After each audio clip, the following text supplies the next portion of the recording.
Yo everyone, welcome to Amps, Pedals and Pickups. And today we're doing something special. We've got Tony Peppers from Pepers Pedals. How you doing, Tony? I'm great, thank you, Nathan. How's it going? What's life like in New Zealand? It's cold at the moment. I've got my beanie on. I got the heater on under my legs. It's winter, It's winter, yeah. cold. We're only a 2 hour time zone away from you, so not too far. It's freezing Yeah, here, yeah, it's cold here. Well, what do you call freezing? Like like 12, single 12 digits? degrees. Yeah, it's single digits in my workshop. All right, so let's jump straight into it. Pepper's Pedals. How long have you been tinkering around with pedals and Well, I've been tinkering since like I was a 5 year old. But as far as pedals goes, I started in sort of 2010. I bought a couple of kit sets from a website called General Guitar Gadgets and put them together. I'm like, huh, okay, that's pretty cool. I can do that. And then sort of I used I was using it as a bass player in a band in a punk band, and then didn't really think anything of it. And then a bit later on, I sort of came back to it and started building up a few more things, and people really started liking my stuff, and it just sort of snowballed from there. Like did you go through a phase of like just making stuff for friends, or you were like, I can pretty like much, commercialize this straight away, or I coined the name Pepper's Pedals after pedal number two, and I okay, was like, it's pretty cool. It's got alliteration. we're in. It sounds cool. My last name plus pedals done. But yeah, like basically, yeah, made a bunch of stuff for friends, and they're like, yeah, this is rad. Like, these are really What cool. were those first pedals that you So like? What kits? so pedal zero, which I actually have here. Oh, look at this. Um, this is this is a big muff, and a like a Marshall crunch drive type thing Hmm. in a pedal. This is like this is a mess like of a pedal. Like this is pedal number Yeah, zero, try and fix and something on that. no, it works. It currently works, but it sits on my shelf and I don't use it because it's like a relic, like that The belongs holy in the museum. grail of Yeah. Peppers. So I built that first. That was the one from the kit sets, and then I built a what they call a Baz Fuzz for a friend of mine, and it's just like a really low part count, super simple fuzz pedal. It's pretty much most people that build pedals. It's their first build. Yeah. Like they build that, and they're like, that's pretty cool because it's really easy. Did you Um, did you have like a strong, like you must have had a decent electronics background to yeah, I mean, I grew up on Dick Smith Electronics, the little the coil Australian, wires and the yeah, yeah the yeah Australian legend yeah. who, they had shops in New Zealand here as well, and I grew up on all that stuff. So I learned to solder when I was about 8 or 9, and I've always been That's into that's electronics. brave. I've tried Yeah, recently and I'm a lot older than that and it hasn't gone too well. yeah. So like I've always I used to live near a rubbish dump as a kid in a rural setting, and I used to go there and just find like broken VCRs and tape decks and stuff, take it all apart and just figure out how all the stuff worked and make all sorts of crazy stuff. You know, that's so funny because I'll have some consumer like appliance or piece of electronics, and when it's all packaged and looks nice, you're like, I don't want to touch it, I don't want to touch it. And then Yeah, something inevitably goes wrong, and you take off the chassis, and you're like, oh, there's like three things going on in here. There's actually like, yeah, you know, yeah, like a coffee yeah, machine or something. You'd think it's crazy, but it's yeah, really like, yeah, I still don't want to do it. Maybe you're more game than me, but you know. yeah. So did you Um, like when you're putting them together? Obviously, at first you're like, I just need to just get this thing up and running. But like, at what Pretty much, point yeah. did you start to go, oh, I can make some modifications here and there? Because I'd have no idea. Like, I'll change some capacitor or something, or Yeah, I was just sort of build it, see how it goes. Yeah, that was pretty cool. He's like, wonder if I build it and change this and change that, or I'd get requests. Hey Tony, can you make me a rat clone? I'm like, okay, and I was like, oh, maybe I'll try and put a few mods on it. You know? so how does that even come to fruition? Like, because I guess from my I'm just as a player, like I'll Yeah, play a tube screamer or something, and I'm like, I kind of know what it does. I kind of know the sweep that it's doing. Maybe I can like change the sweep section, but to yeah. like do something more than that, I'm like, I couldn't even think of the electronic side to like, So I mean, they're most pedals are built out of basic building blocks. I mean, you've probably heard the analogy before, people talking about it's like a pizza, you know, like there's only a couple of ways you can make a pizza. You have the base, and you have the sauce, and you put different toppings on it. Okay. All those building blocks are like your toppings, you know, like, so as far as how the circuit works, you just sort of go through and you can pick apart certain parts of it as blocks and go, okay, well, I know what that does. That's a gain section. If I can adjust that and get a bit more gain or a bit less gain out of it. And there's a clipping section, a buffer section. So it's all, you learn as you go through it, you learn what parts of the circuit actually do what and where to adjust things to. Yeah, I mean, I guess I'm still like that consumer analogy. Like, I'll look at a pedal and it's sort of magic, but I guess underneath you just see a bunch of pieces and yeah. I'm sure you don't go out of your way like, oh, I'm going to check out this pedal, but do you just out of interest reverse engineer? Sorry, not reverse engineer. Do you look at pedals in the real world and be like, oh, this is what they're doing, you know? All the time. Yeah. Like, and I'm really interested in, like, a new pedal come out, it's a such and such, blah blah blah. I'm like, oh yeah, right, that's pretty cool. And I might buy it and have a look at it and go, oh, that's how they did that. That's pretty cool. Yeah. Is it typically what you said, just like more different flavors of pizza, or sometimes there is something ingenious going on? There are some pedal builders out there making some really awesome stuff. Like as soon as you get into like DSP, that's it's like a whole nother world. Like it's all done with code. Like there's not the basic circuit. It's pretty easy to get input coming into the chip, and then the chip does all the work, and then it fires it out. Yeah, anything weird like time-based effects loop, reverb. I'm talking like just basic EQ, boost, overdrive, that sort of stuff. I mean, there's nothing really. Yeah, there's nothing. You guys are just printing money. Yeah.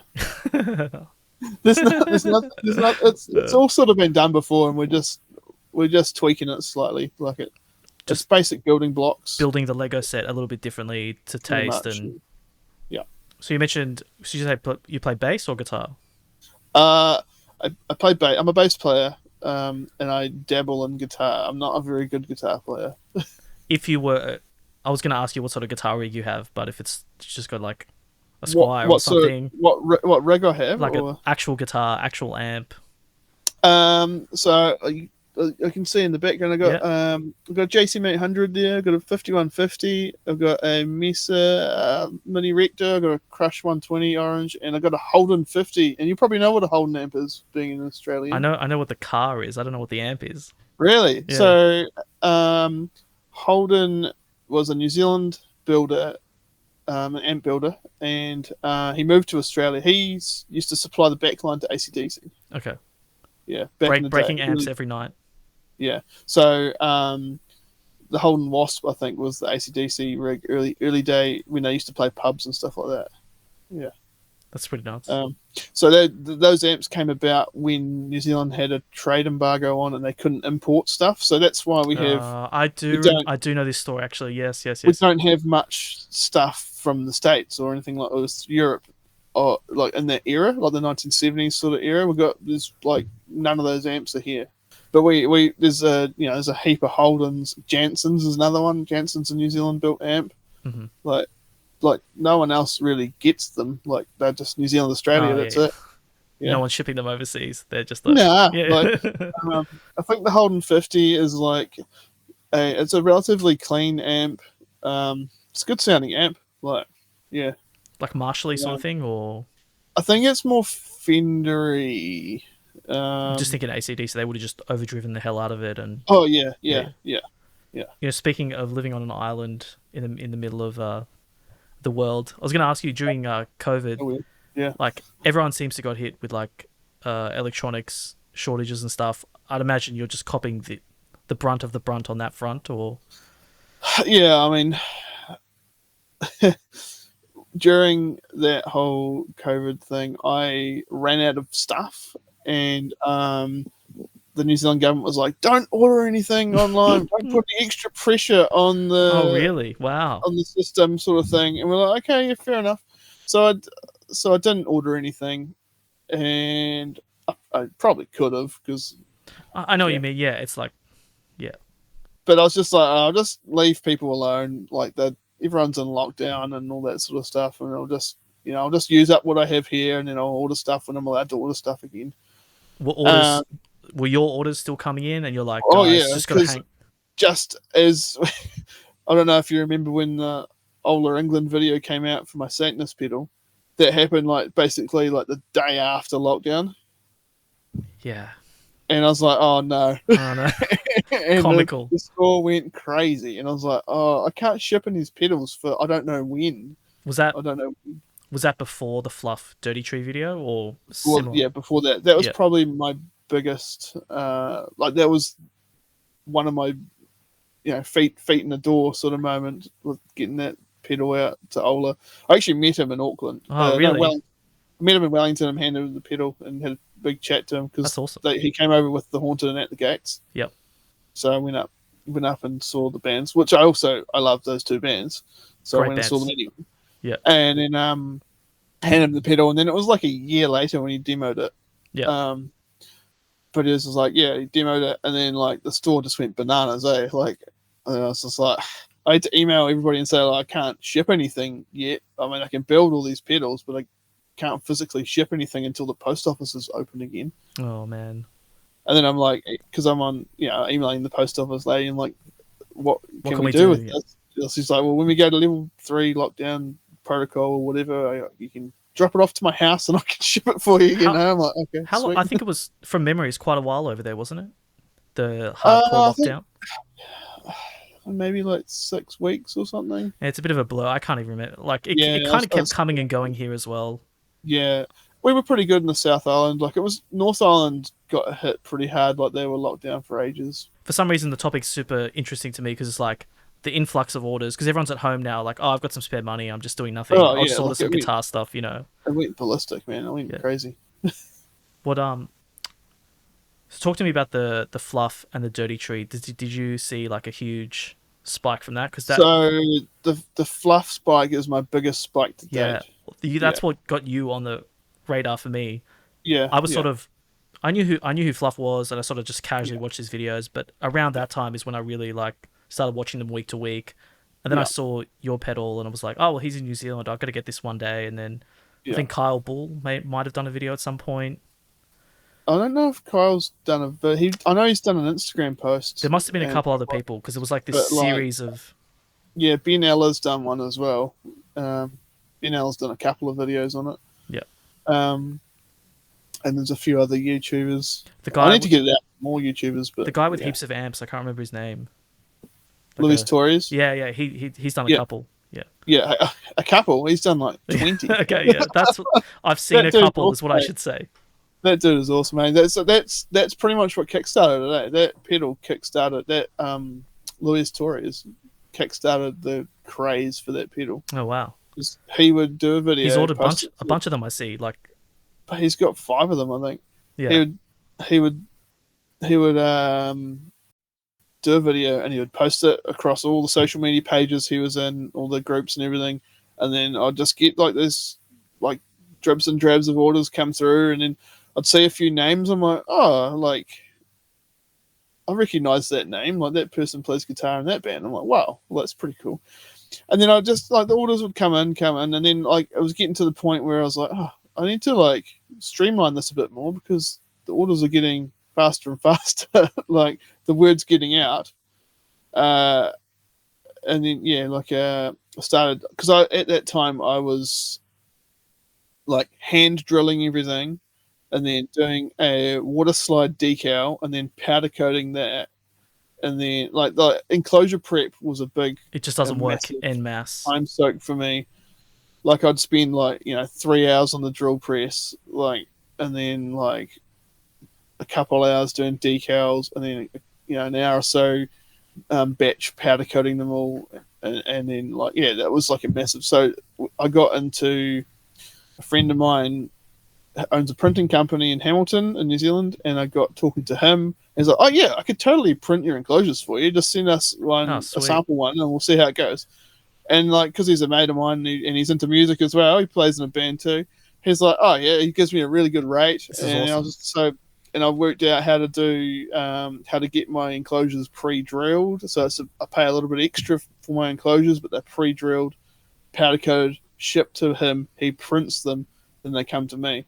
So like that has taken a huge chunk of like time out of, it's made the process a whole lot smoother in that respect. Yeah, that's awesome. I love the thought that you're just like, you're doing your thing, you make these pedals, you put it out into the world, cool, I got some sales, sell 10, 20, 30 this month, but then you just get this month where you're like, why have I sold like 400 of them? What's going on? Like, yeah. So I sort of had to slowly pick up my game, and then I was friends with Ryan Bruce, but for another reason on Facebook. Because he was talking about the PV Rage, and I made a PV Rage pedal, which I got in a bit of trouble for with PV. I got a cease and desist. So I had to stop making it, but I had a couple left, so I sent him one and got talking to him about it, and he's like, "This thing's awesome. This is so cool." And so we're chatting away, and then it was months later, and then I got the order popped up, like Ryan Bruce, like Dirty Tree. I'm like, oh, what? Like, I got an order from him. I'm like, oh, wow, that's crazy. And then I sent him a message. I'm like, oh, hey, thanks for the order, man. He's like, yeah, sweet. He's like, doesn't mean I'll do a video for it. I'm like, he gives and takes. Like, yeah. Whatever. Like, he's like, run. And I was like, okay, that's cool, man. Just like, whatever. So what had happened is the guys from the band Whitechapel had somehow got the pedal. Probably through the Luis Torres videos and all these groups, because those guys are in a couple of those groups as well. It's probably posting on like 7-string forums and like whatever. Yeah, like I don't know how they found out about it, but the dudes from Whitechapel were using it, and they were using it to record their album, their latest album, just being Kin. So the Dirty Tree is all across the album. And Mark Lewis, who's the recording engineer, was talking to Ryan Bruce and said, "Dude, you gotta get one of these. Like, you have to get one." So that's how that happened. And then, like, obviously Ryan Bruce then got it. It was like, this thing's awesome, and just did a video for me. And I'm like, you didn't have to do that, man. That's so cool. And then you get the me's of the world ordering. Yeah, exactly. And then I get people, and then I get Ben Eller, who's friends with Ryan Bruce. He's like, well, I got to get one of them. So I get orders from him. And then I get like other people. Who else ordered one from, like, just talking to Fluff. Fluff's just like ordered them off me and shipped them to them. Yeah. I remember him saying like they were super affordable. I mean, they're like whatever, $20 more now. It's not a big deal, but yeah, I had to increase the price because I think all my parts have increased price by like 10-12% sort of percent in the last couple of years. Like, just everything goes up. Like, yeah, it's everything. It's like across the board. I like to keep the stuff as affordable as possible. I'm not. But I'm just thinking, like, to have a pedal that has so much leverage to it and just like gains the hell out of an amp at that price point. It's not some like $299 thing. It's like a half, a third of the price. Is so cool. Yeah. But yeah, like the Ryan Bruce thing kicked off a lot of sales. I was like, I was actually on holiday in the video. And I was like, I got some work to do when I get back. And I was like, holy crap. Well, it's funny you said the Ola thing, because I saw it, but I wouldn't have thought that had such a huge spike. For me, it was like all Dirty. You are the Dirty Tree guy. Yeah. The Fluff was the Dirty Tree video that just really like solidified everything. And that's only like a year or two ago now, isn't it? It was over a year ago. I just commented on it the other day saying a year ago, still going strong or something. Yeah. Has it been pretty consistent? Like, or it's just like a sharp? Nah, there was a big spike. And then it sort of died down a bit. But I mean, I don't know, I'm still doing quite a few. Like, I mean, I've nearly shipped 3,000 of them. That's crazy. So, since 2000. I got one of these bad boys here. 2019, I think I started making them. I was gonna say, so you only started these in 2019? 2019, yeah. I think I designed the PCB in 2018. And then I moved house, and the first pedal that I built in my new house was a Dirty Tree. That was the very first pedals. There was 8 of them. I built 8 dirty trees, and it was the first pedals I built in my new house, which was 2019. Was there, like, just to go back to your pizza analogy, so you like put the circuits together, was there a lot of tinkering involved, or you're like... A little bit, like, so the original drawing for the TCIP is a bit crap. Like, I don't fully understand what that means, but I'll take your word for it. So the TC integrated preamp, the original drawing, okay, yeah. The original drawing for it is quite bad. Like, it's really old. It's like hand drawn and stuff. When was that roughly? Like 90s or 80s? I want to say it's early 80s. Yeah. So deciphering that and making sure it's right. I think from memory I borrowed one and then just pointed it to make sure it was right. Yeah. And then I also did the same with a 33, because I was fixing a 33 for a mate of mine that was broken, and I was like, oh well, while this is here, let's take a look. I'll have a look. And yeah, I was like, okay, I'll see what they've done here, radio. So then basically I was just verifying information that I had previously and going, yeah, okay, that's what it is. Okay, I can throw both of these in a box and just tweak it to how I like it. I was going to ask you about the output of this. Like, me and another friend, we just joke that this thing just like kicks the shit out of any amp that we put it in front of. Like, yeah. I have like 10 other pedals, and the Dirty Tree is like, well, what about it is just like so hot, the output? Well, we're running at 32.5 volts on the op amp, which is pretty high. I hate saying high voltage because it's not really high voltage. But it's pretty high compared to like a 9-volt pedal. Yeah. So super hot signal coming out. It's funny because I go through this like honeymoon phase with a lot of pedals, and I ran it into, you can't see it in the frame, but a 5153. Yeah. So as soon as I got it, I put into that, I'm like, oh my god, how good is this? Like beast mode, Parkway Drive metalcore, like drop A sharp tuning. It's so good. But as time went on, I was like, this thing just needs to simmer the fuck down. Like, it's just so crazy. And through all the testing I've done, I've just realized that, like, just for me, like, this pedal into that amp is just like a no-go. But for something a bit tamer, like the Marshalls or the Messes, like, truly where the thing shines. Like, yeah, definitely into that, or even an orange, if you've got an orange plug. I had one of the OR ones before, but I don't have one at the moment. Yeah. Because they're a dark muddy sort of on the darker muddier side, and then you throw a dirty tree like dirty tree into the micro dark or the like mini terrors or those amps. Yep, like, that line. Yep, pretty awesome tone with that. Like, it's a bit of a secret sauce tone. Yeah, I think it's like if an amp is doing the sound that I like, chucking this thing is a little bit overkill. But if it's like your classic boomer dad rock amp that's like super muddy, this thing's gonna clean it up. Yeah, like the 5150s, the dirty tree doesn't do much to it, and people have been a bit sort of let down by the 5150. It does a lot. It's just that they're so gained out already. You just you're double gaining it, and it's like they sound awesome already. I saw on the Facebook group you were teasing a modular pedal idea. What's brewing over there?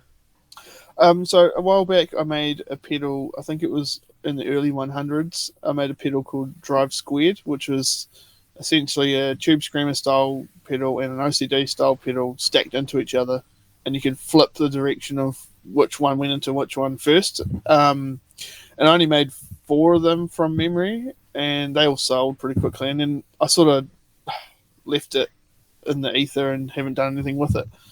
But then recently I've been developing things. Like, I've developed this pedal called the Navigator, which is this little thing here, which is like basically an A-B box, but you can flip the which channel goes first, A into B or B into A. Okay. Or you can change the mode on it, so you can have it so one mode drops the other one out. So I thought I could take that Navigator tech and put it into another pedal and put 2 pedals into that. And I was like, I'm gonna do that. I should just make it sort of semi-modular, so I can sort of put whatever I want into it. I can put like a rat, a tube screamer, or a muff and a something else, or a tremolo and a just whatever. And then I'm sort of in the early stages of developing it. I've got prototype PCBs all over my desk. I was gonna say, is that like in the beginning where you had the bottom and the top half where you could sort of just So this is.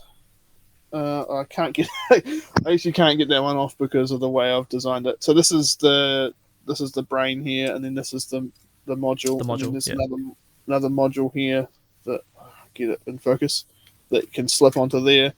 Yep. But it's version 1 PCB, so it's got lots of bugs. Do you like? I imagine you hack away at these ideas sort of all the time. Like you get some crackpot. I have I use Eagle for designing PCBs, and in there I have so many unfinished projects. It's crazy.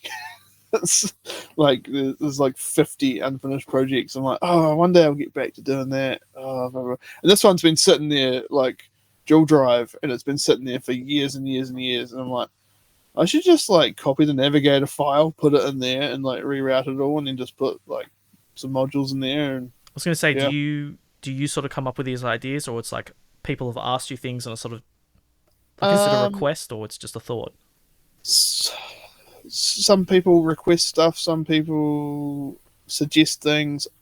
I came out with the navigator pedal to help me test pedals. Yeah, I can see so that. It sits by my amps. There's one sitting down by my amps. Yeah, and it's like the very first one, and it's rough, like it's not good looking, but it does the job. It does the job, and it was for blind testing things, so you could compare, like if I was building an HM2 clone or modded whatever, I could compare it to another one just quickly, just swap it over. Yeah. So basically designed it for that, and then put it up in the group. Hey, would anyone want to buy this? Should I make this a product? Everyone's like, hell yeah, make it a product. Nice. Okay. Speaking of people suggesting you things, you know what I'm going to ask you. Well, I currently have another PCB on my desk here, which is my noise gate platform that I'm working on tirelessly. So I was gonna say, so have you done a noise gate in any capacity before, or just? No, this is me building one from the ground up using a microprocessor, rather than traditional ICs and hard to source ICs. So I'm using a relatively easy to source microprocessor. It's going to look at the signal and say, I'm going to gate here, I'm not going to gate here. Similar sort of 4-cable method, like use 4-cable method, yeah. And the through will be a straight through, so there'll be no buffers, nothing attached to the effects loop. Yep. So there'll be no components in that line that could affect the tone at all. Because I saw, I mean, noise gates to me it was kind of like the most boring pedal. Like I kind of don't want to buy one. But then some brands' noise gates are like $600 here in Australia. Yeah, crazy. And you're like, because I use so much digital and I can just digitally add noise gates anywhere. When I started getting into the analog realm, it's like, this is just crazy. But then I saw like KMA have a pylon. There's a bunch of them that do the noise gate boosting in one, and I was like, you got to do it. If I can, this is just a big test platform, but if I can nail the code, like it's all done in software. Like if I can nail that and get it, I can shrink it down to a tiny little PCB that I could potentially fit as another module into my module drive, like my module pedal, or into like I could retrofit it inside the dirty tree, or whatever. The whole point of it is to try and develop the platform and then shrink it down. I try and think of like, if I was to cram as much stuff into one pedal, and I get this idea where like a little bit of EQ, a bit of a boost, a noise gate, just like, and you start having this wish list of things, and then you're like, you kind of can't cram too much into this. It gets too chaotic, and you get the people that get option paralysis from all the options as well. Like all of a sudden you've got like 4 switches and 12 knobs. Yeah. I think it's the pylon, similar to the Horizon devices, where they have the tiny little pots. That's not bad. That's like a semi-elegant way of Yeah. So what do we how's progress on that going? I've got a few hack wires, and I've got to design a new PCB for it. But I mean, it works. The buffer doesn't work properly on it. I had to use an external buffer, but I've had it gating as it should. Just needs a bit of fine tuning, trim the edges. And... If you're remotely close, like I don't know what your time frames are like, but if you're remotely close, you should definitely post on the Pepers Pedals party. Is that what it is? Yeah. Yeah, Pepers Pedals party group. You should see if there's interest, because there's a certain pedal out there that you may or may not know of. It's just impossible to get these things, and I know there's like, I can't even join a waitlist for them, and I think it would just crush the market. Is it the my business tip to you? I think I know what pedal you're talking about. Oh, it's the duality. Everyone knows. Yeah. Yeah. I understand what they need to like. Everyone wants one. I think the guy's he does something else in the audio industry, they said, and he's just busy with that. And I think that they definitely had part sourcing issues. Right. Yeah. I mean, that's why I'm trying to make this out of simple to find parts. Yeah. And then I think he upgraded it to be like MIDI switchable as well. So I think he's still like adding to the design. Yeah. But how great! That's like, it's a cool pedal. Yeah, but not just the pedal. The scenario where like just the masses want this pedal from a small pedal builder, but like you have a real life, you have other things going on and other responsibilities, and I mean I can attest to that. Yeah. Or like when you're on holidays and you get the big orders coming in, and you're like, cool. Yeah, cool. Better order like 1,000 enclosures. I was going to ask you, like, is it do you? I don't want to say the term. Do you get recognized? But like Pepers to us is a brand, but you're like the Pepers guy, just sort of started from DIY, get to where you're going. Is it weird to have this like sort of notoriety, or like? Yeah. Definitely. You're just a guy who's doing things. It's real strange. Yeah. It's not an uncommon day to wake up to Instagram messages from like people. Say like I woke up to a message from Gary Holt from Exodus / Slayer. And I'm like, what? You're like, what? Just like that is insane. Yeah. Instagram messages, and then like the dudes from Duma Bourget just messaging me like, "Hey, how's it going?" Like, I'm like, what? Misha, obviously, I saw he had the Dirty Tree on his pedal board recently. Yeah, Misha sending me a friend request on Facebook and chatting to me and that, and I was just like, this is crazy. Like, that is, yeah. What? I'm almost like taken back that like I'm trying to think of like something that I could do where that sort of transcended, and it is a bizarre feeling, and it is a weird. Am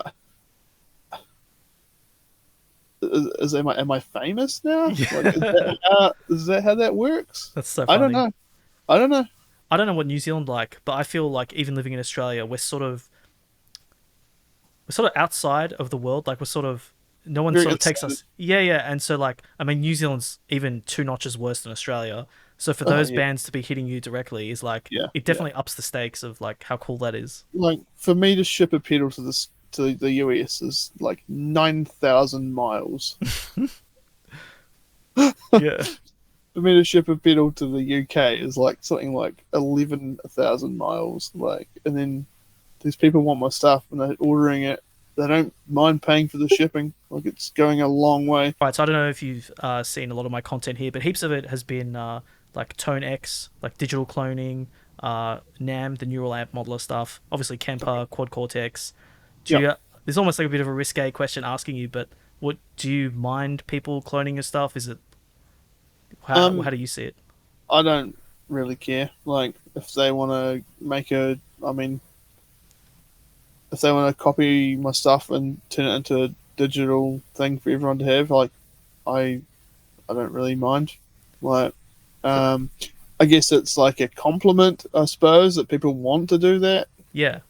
With they want to turn some of my hardware into software. I think it's pretty cool. It's interesting because like the discussion definitely comes up a lot, and it's sort of on one side of the coin. It could be seen as, hey, this is cool for you because if people are liking the, let's just say, like lesser good digital version, then maybe they'll go out and get the real thing. But then on the other side, it's the, hey, you're stealing my design and you're just like making a photocopy of it. I haven't noticed. Like, I mean, there are there's like an STL pack out there that done by Jason Sukov that has the Dirty Tree on That's it. a good pack. I know there's other. I think there's like is it the Quad Cortex? I think there's a Quad Cortex Dirty Tree. Some dude did. He asked me permission. I said yeah, sure, and he sends me a little bit of money every now and then when he gets sales through it. Look at that. That's nice. Which is pretty cool. Like, yeah, well played. And then like, if people like it, they may buy the hardware. They may just keep using the software. Like, either way, it's getting its name out there as well. I personally definitely lean on the like I love all my digital stuff. Insanely handy. The sound is amazing. It's like if I was to put a number next to it, whatever, 92% as good as analog. Yeah. Analog is just like its own thing. That's like a cool studio thing. Yeah. Nothing's gonna beat that sound. Yeah. So I personally think that even doing this stuff in the digital realm, it is nice advertising, I kind of think. Yeah, there's room for both, I think. Yeah. Like, you're not gonna, like, most touring bands will not take like a couple of 100-watt tube heads on tour and do a whole lot of shows. They'll take a little like digital thing that has everything in it. And if the Dirty Tree, like, I know there's lots of Dirty Trees and lots of studios all around the world. If it sounds really good in the studio, we can emulate that on stage to, like, 5 or 10%. Like, Yeah. I know, like, I'm all for it. It's definitely international bands, especially coming to Australia and New Zealand, like, just air freight shipping guitars, amps, so impossible, like, like the Quad Cortex. I know bands like are running like I think 2 guitars and a bass through one unit. And they'll have a second unit as a backup, but just crazy. They can do all that processing. Yeah.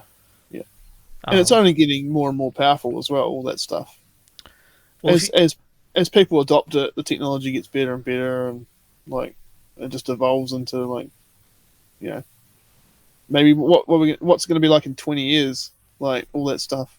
Is it going to be indistinguishable from a tube amp? Well, there's so many approaches like white box modeling, black box modeling.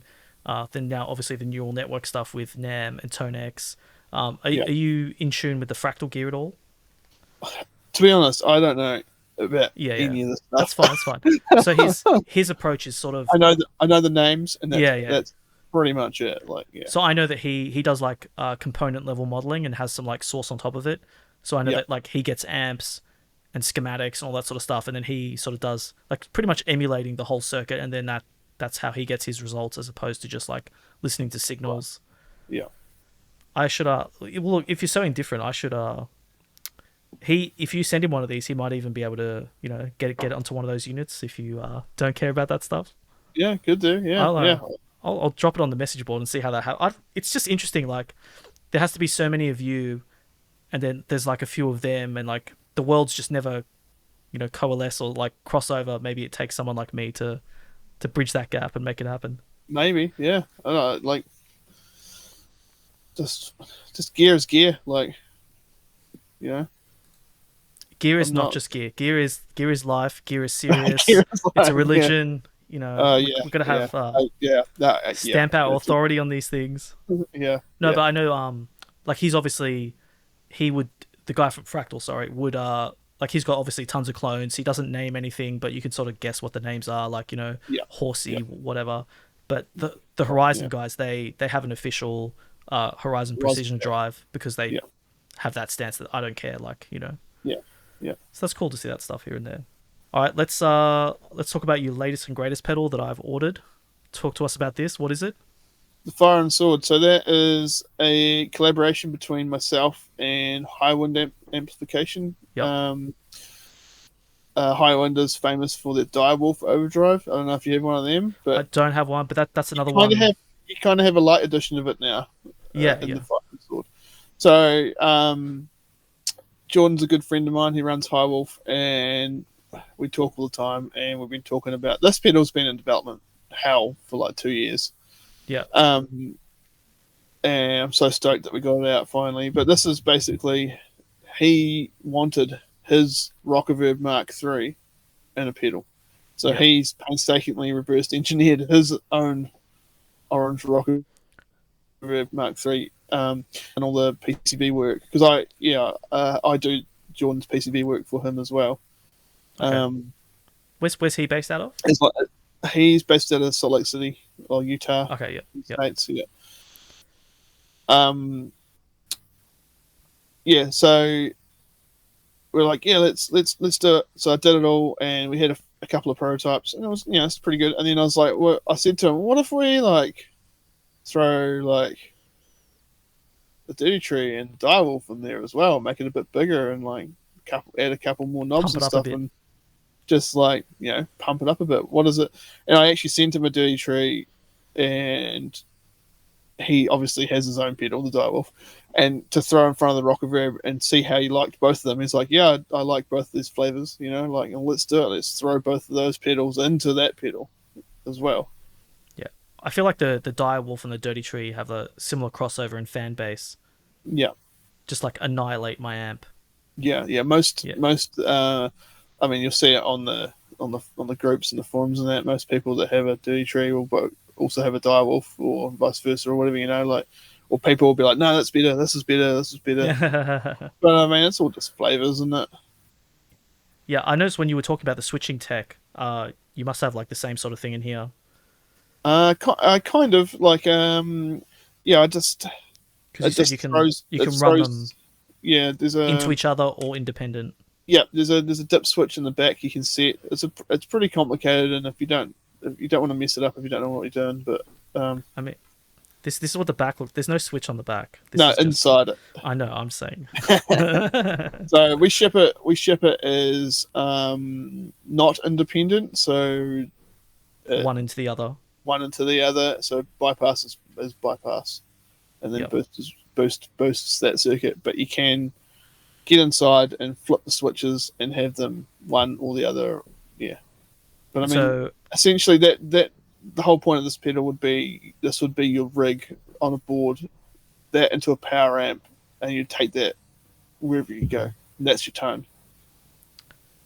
When you say power amp, when you do your testing, do you just run it into the power section of like? So just into the effects return, yeah. Yeah.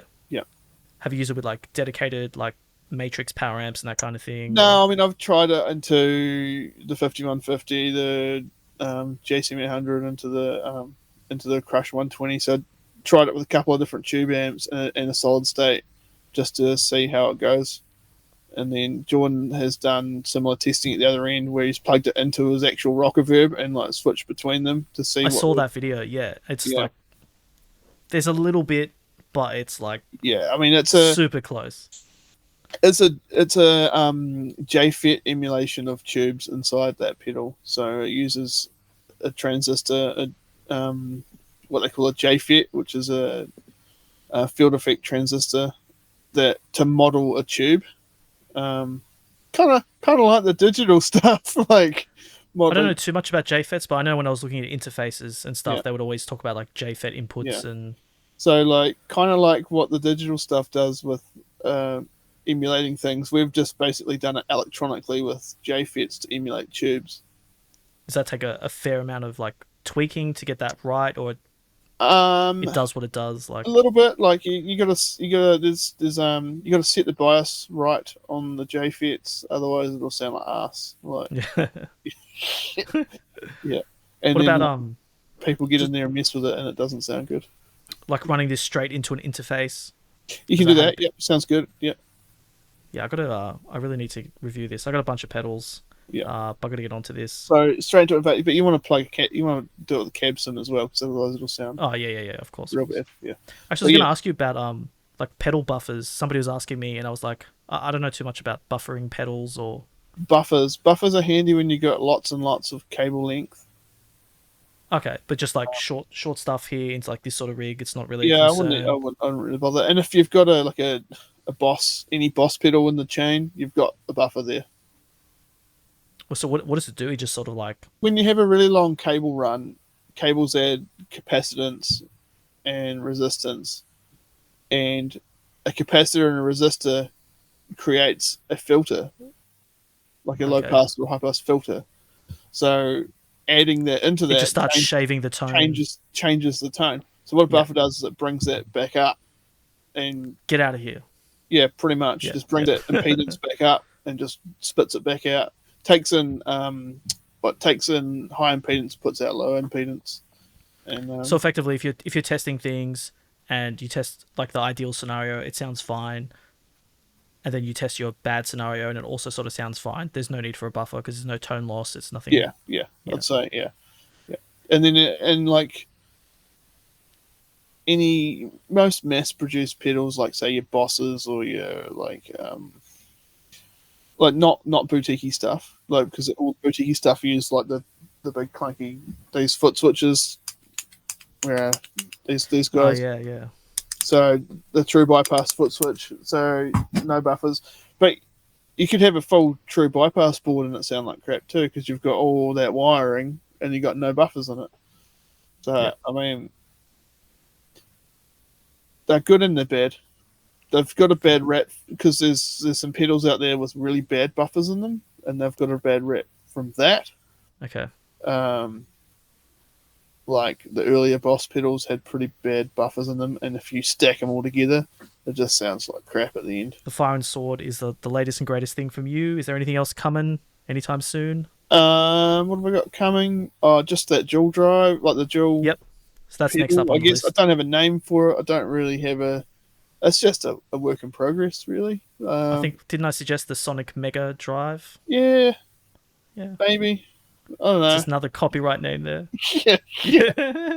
The Master Super Mega System Drive. I don't know. I'll try and keep it simple. But yeah, that's something that people can look forward to. Chipping away at the noise gate thing. Chipping away at the noise gate, and then just chipping away at orders and various other projects I have. Life. Awesome. Yeah, that old life thing, you know. Working my day job as well, keeping on top of my health. That's awesome. All that sort of stuff, yeah. Well, thanks for taking the time to talk here. Definitely going to stay in touch. Yep, once again, thank you so much. Yeah, we kind of just kept talking about pedals and that kind of thing. We had to end the call at some point. I didn't have a very nice ending, so I thought I'd just dovetail this on the back there. You can see I'm wearing different swag and all that stuff. But thanks for tuning into the first episode of what I'm calling APPHC, Amps, Pedals, Pickups, Hangs and Chats.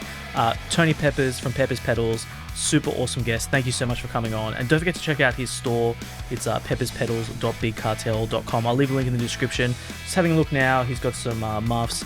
Dirty Tree. You've got to get in on that Dirty Tree action. Check out the review. I'll hyperlink it up there and all that stuff. And if you like what you saw here, don't forget to smash that like and subscribe. And thanks for watching the episode. Let me know what you thought about it in the comments below. Have a good one.